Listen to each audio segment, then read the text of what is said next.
Hello, I'm jazz pianist and educator Bradley Sowash, and in Analyze to Memorize session number 1, we compared the similarities and differences of melodic phrases.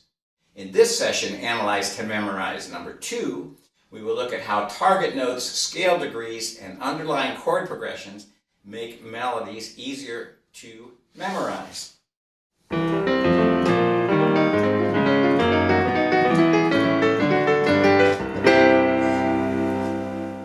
Okay, well, here's what we're going to do. If you get near your instrument, you'll get more out of this short session because I'm going to explain and play just one tune this time, and you're going to learn it by rote, but I'm going to guide you through, and at the end we will compare how you're playing to the music. So I'm going to start here just play the melody first so we see what we're dealing with. You're going to learn this very busy tune on your instrument, but I'm going to show you how easy it really is to memorize a tune. I'm hoping it's not terribly familiar to all of you, because then you will already know how to play it. I'm going to be using a tenor banjo today. It's different from your usual bluegrass 5-string banjo. In fact, it's tuned completely differently, and it's sometimes called a Celtic banjo because it's ideal for playing melodies, and I really enjoy doing that most Thursday nights here in Athens, Ohio, where we play at a local pub with some very good musicians. Let's listen to the tune we're going to learn. And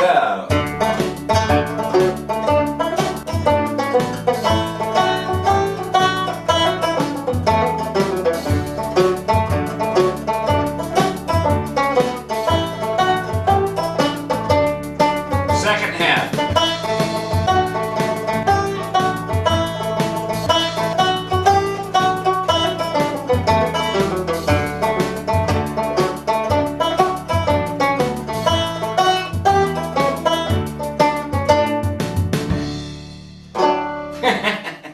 Just a nice little tune here. Does anybody know the name of that tune? How about you just throw it in the chat, since we're sometimes a little shy about being on camera in a live session where we don't all know each other. Does anybody know the name of that tune? Yep. So yeah, it's a fiddle tune, and I was kind of hoping, since most of my friends here are pianists, that I would catch you by surprise. So I picked it in honor of Thanksgiving because it's called Harvest Home. And at Thanksgiving here in the United States, we enjoy the harvest, the bounty of the harvest, and being together at home with friends and family. So it's a tune called Harvest Home.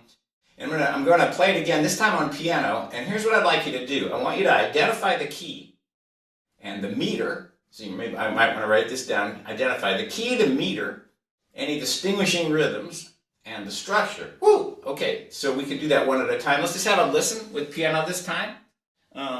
Yeah, piano might make it better. 2, 3, here we go.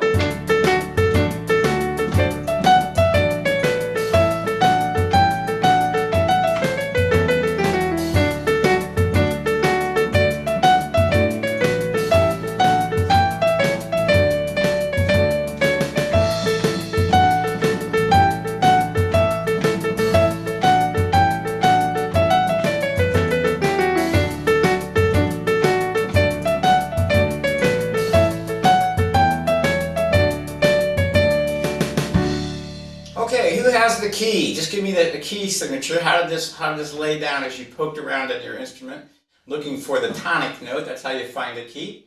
Diana has it. It's the key of D major. There's some other ways you could have found that, because I mentioned it was a fiddle tune, and lots of fiddle tunes are in D major and sometimes G or A. The way to find the key to a tune, of course, is to find the last note. Sometimes I just sing it. And you know, most tunes end on the tonic with one note, so we've identified the key. How about the meter? Somebody type in there in the chat area, if you have that on your Zoom, or you can just call it out. What is the meter of this tune? It's a little bit of a tricky one. Let's listen to a little bit of it again. 2, 3, 4.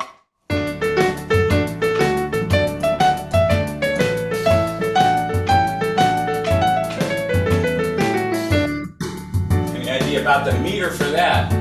Yeah, it's kind of 4/4. It's kind of 12/8. So Sheila says 4/4. Sarah says 4/4, and Sheila says 12/8. And those are very related. So it comes down to, what is that subdivision? And you listen really carefully to the backing track here without any music in front of it. You can listen to those quick notes. 1, 2, 3, 4, 5, 6, 7, 8, 9, 10, 11, 12. 1, 2, 3, 4, 5, 6, 7, 8, 9, 10, 11, 12. So it has an undercurrent of 3. But 4/4 is how it is written most of the time. So that it was a trick question, because it is yet simultaneously 4/4 with an implied triplet feel. 12/8 if you wanted to write all that out and make a whole bunch of hard to read beaming and so on. So we got that, and so that was it. Everybody was right on that one. Now, any distinguishing rhythms? We just talked about the 3 thing. Anything that jump out at you about the melody here?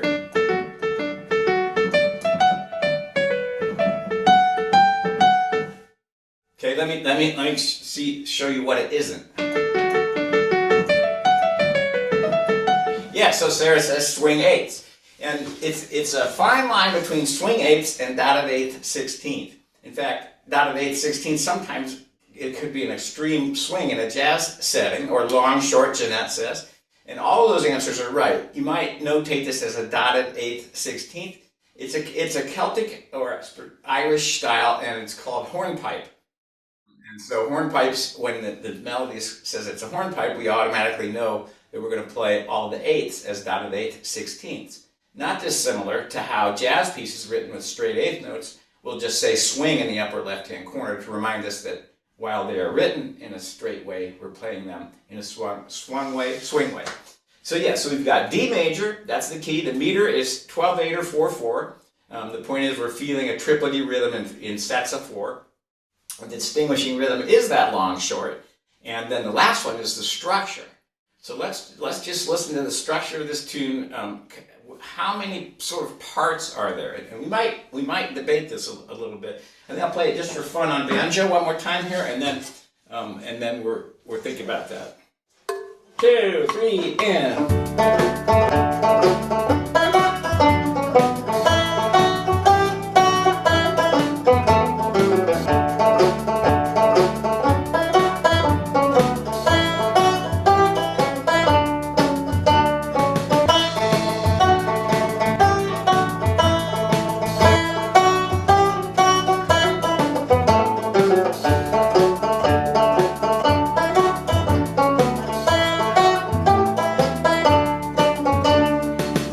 Funny how I've played this tune maybe 3,000 times, and because I'm being so careful to make sure I play it carefully for you, all of a sudden I get over careful and then play unexpected notes. I'm sure we've all been there. So, the question is, what's the structure? Let's just say, is it? So A-A-B-A, Tanya says that's correct. A-B-A is another way to think of it if the A is a long A. In other words, it's binary, really. It does something, it does a little something different, and then it comes back. I should mention that in an actual fiddle setting, each of those sections are repeated, so it would be A, A, B, B for the big sections. Anyway, but even in the B section, it comes back to A, so it's kind of a complicated question. The good thing is that when tunes have a lot of similar parts, it's easier to memorize. So one of the things we do early on is look for what is the same. This song has a lot of sameness in it, and that's stuff we covered last week. This week I want to touch some other stuff, and that is starting with unequal notes. And what I mean by that is not rhythmic, but some notes really matter, and some notes are less important. So notes that really matter, jazz musicians call target notes. And notes in between really don't have a name, but you could refer to them as passing tones, although they aren't always passing tones. You could call them filler notes, or I think of them as just connecting tissue between the target notes. So I'm going to teach you just now the target notes only, and if you just play along with me, it's going to go like this. 1, 2, 3, it has a middle D, and a high one, and then from E up, A, high, it's just as before. Okay, just working on that first half. Do you have it? Give me a nod or something like that. Yeah, need another roll. I'm seeing some memory. Let's do it one more time. Don't write them down, because we're using our ears here today, right, to memorize. It almost could be an ear training class. One more time. Lots of D's, and then it has an E, F sharp, G, F sharp. So let's listen to that again. 1, 2, 3, and middle D, high. And now we have E, A, D, B, high, high. Now, I may be a little bit inconsistent. Perhaps I'm sometimes not playing as many target notes, and I'm not going to apologize for that because target notes are actually a bit subjective. Let me tell you how to find them. They're typically on the downbeats or the heavy beats, so beats 1 and 3. And they're typical where there's sort of newness, so which later becomes. So there's kind of a new little figure in there. So let me call them out one more time, and we'll build on that. This is just on the A section. 2, 3. It's a D, da da da D, da da da D, da da da da da da E, F sharp, E and A. Do that again. 2 low Ds and a high, and an E up. So maybe there's 1 in that measure. Maybe there's 2. Da da. All right. So I hope we have that because I have to move on. And now we're going to put in that connecting tissue. So we've identified the targets. And by the way, when I go to a session, or anyone goes to a session, and like an Irish session or a fiddle session or a jam session, and they're playing a tune like this, a good idea if you don't know the tune is to look for those target notes and just play just them on the side. Just grab the downbeats and sometimes beat 3, and you can start to figure out how the song glues together and then put the rest with it. So the filler notes in this case are kind of connective tissue, so that sometimes what I mean is sometimes they're passing on the way to something, and sometimes they are, well, I'll just give away, sometimes they are broken chords. So let's listen to that first little bit here. A lot of piano players will recognize this as this. It's an Alberti bass, really, but it is in that hornpipe feel. So that's a broken chord. You have that. I call this outlining faces. Excellent, excellent word for that. So those Ds, B, D, now become the setup points for that broken chord. D, D. Let's look at the second bit of connecting tissue. You will recall that the top note, the high note here in this second bit, the target, I should have said, is a higher D. So here's what we have so far. What does that D do? Listen. Let me play it slow. Somebody type what the sort of musical name for that notes that move that way. What would you call that? It's not a broken chord, right? So what is it?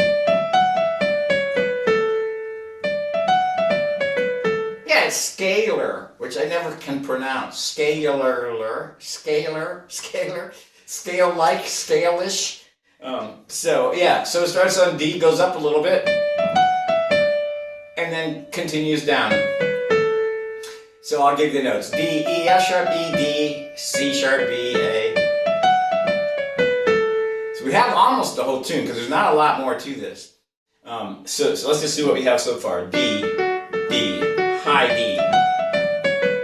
Now you remember that next bit, the important notes were E, F sharp, G. What we're going to do there is telescope. And those of you who are my piano students know that telescoping is a melodic manipulation technique where we're going to take E, F sharp, G and alternate them with low A's.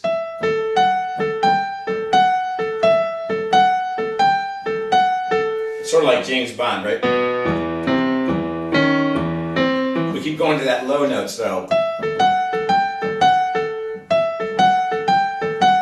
So it's just E, F sharp, G, but down to that low note, A. And here's what we have so far. D is target, D is target, high, scale. E with alternating notes. Do you have that so far? Give me a nod or something like that. You need it? Risa, you got it? Give me a sort of. Yeah, okay. Okay, good. So what? Yeah, thumbs up. All right, so we have just one more bit, and you remember the last bit was E, A. Those were our targets. So let's just listen to it in context. D, chord, scale on a high D, E with alternating notes. Targets were E and A. E, and A. So this is very nice here. This is triplets. That's the coolest lick in it. It's a little scale. E, A. Has a little sequential pattern. Up and back, down to the A, up and back.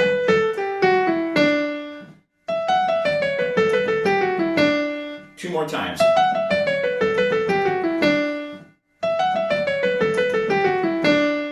So we have a tune now that we're thinking about the phrases and the target notes and all this that it's built on. Some targets that are D, D, high D, E, F sharp, G, E, A.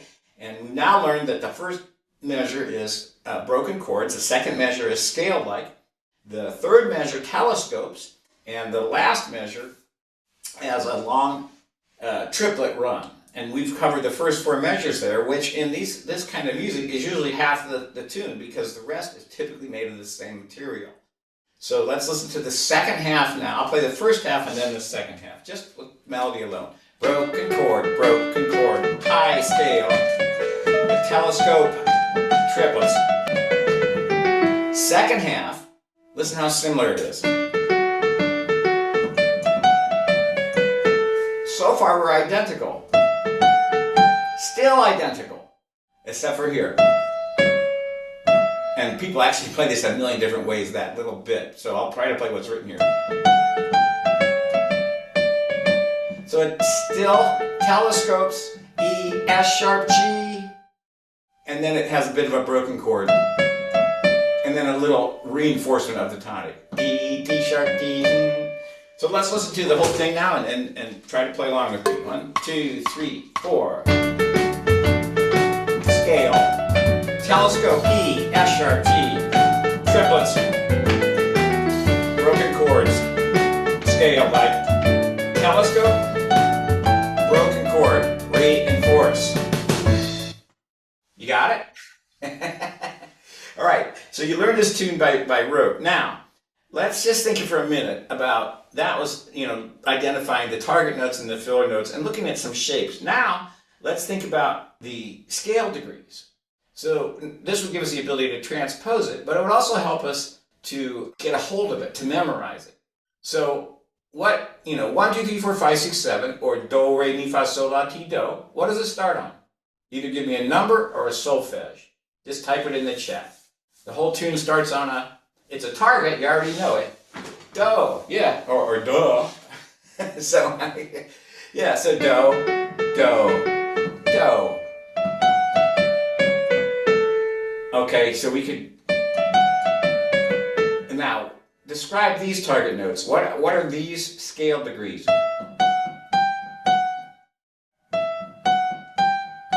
This is that telescoping part.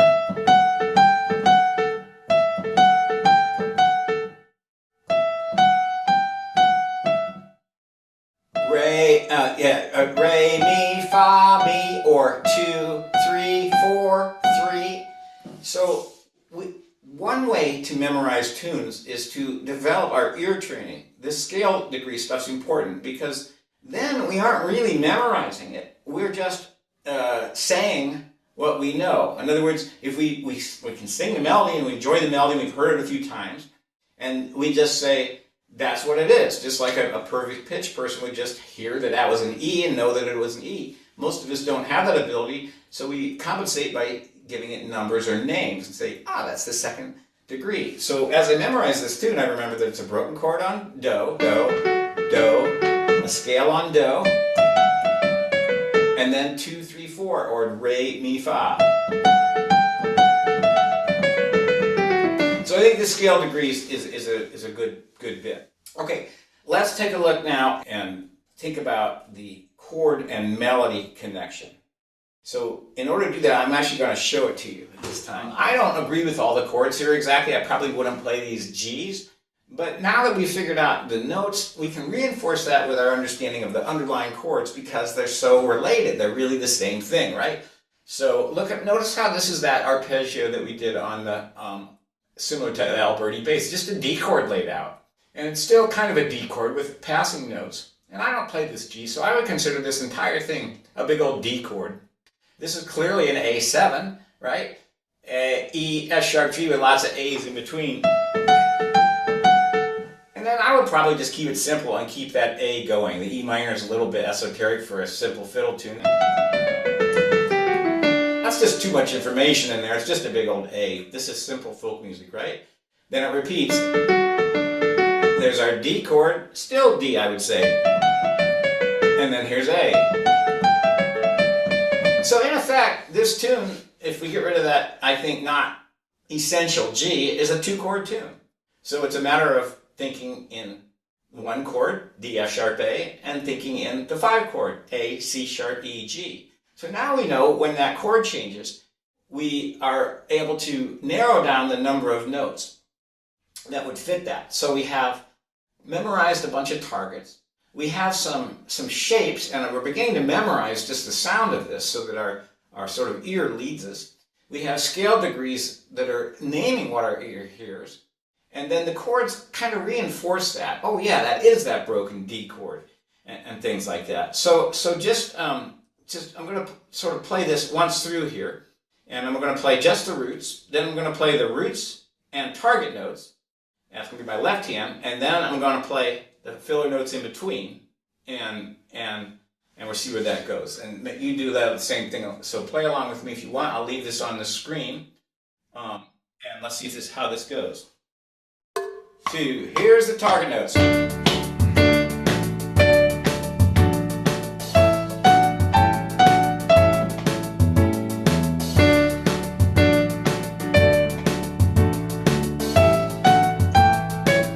Yeah, now I got to restart this because we're going to go into the second half. Now let's put the roots and target notes together. So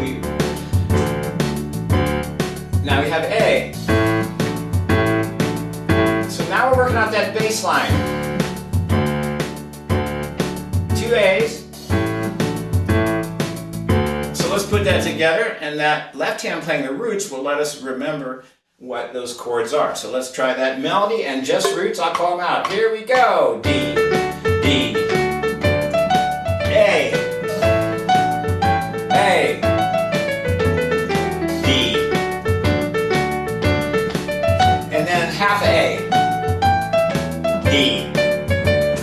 All right. So now this time, if you're game, and I always like to give options to everybody, this time play actual chords in your left hand. You can just hold down block chords if you want, or you can, or whatever you like to do. So let's try that again. I'll call it out the same as before. 1, 2, D chord, A chord, stay there, D, half A, D. Okay, now we've looked at the target notes. We've looked at how the I forgot what I was doing. Target notes, scale degrees, and chords all work together. So the key to memorizing is not so much about having just a string of notes. It's about recognizing phrases, looking at the underpinning harmony and all these things that we're naming, and they all kind of become bits of information that form that whole. And all of this plays into our ear and our memory of the tune, so that when we are able to hear it inside, we have a much better accuracy rate of playing the notes which we are kind of enjoying as a listener, and turning them into notes we play as a musician by acknowledging these various things: chord shapes, chord relationships, scale passages, telescoping, scale degrees, solfege, knowing the bass line. All of this becomes the understanding the glue that makes the piece hold together. So what we're going to do with this is fun. I play in my session with some nice Jewish men, and I asked them what Harvest Home would mean if it were in Yiddish, and this may be wrong, but they came up with Stuttgart, which means like the Passover house that people build and put vegetables and things in it. So the Harvest Home is sort of like vegetable house. And so we thought it would be fun to make this into an instant ethnic tune. And so what we did was lots of fun, and you can have fun with that right now. What we're going to do is pretend we're in D minor here, and every F is going to be natural this time, and all the B notes are B flats. So every time you see a B, play a B flat. Every time you see an F sharp, play an F. And then, if you really want to have fun and get really sort of ethnic sounding, on this last little run, we can play an E flat here. So listen to how fun this is.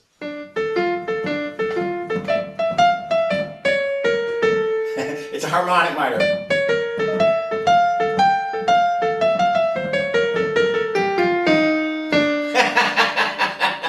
So I just think that is lots of fun. I can't play it with a backing track because I didn't build it ahead of time, but let's just try it once here on the banjo and have a little fun with that. And you can play along with me. We're going to play everything is going to be minor instead of that. So let's try it. 1, 2, 3, and...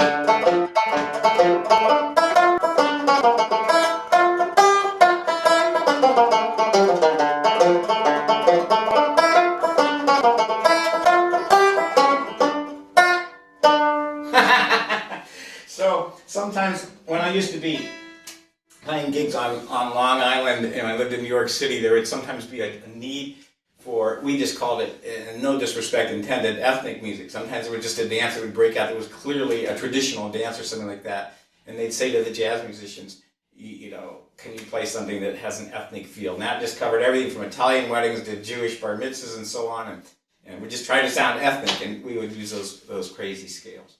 So, and we would play tunes we know with like harmonic minor chords and keys, and it would get us through. So that's your little bonus tip. Thank you for being a supporter and friend. Bye for now.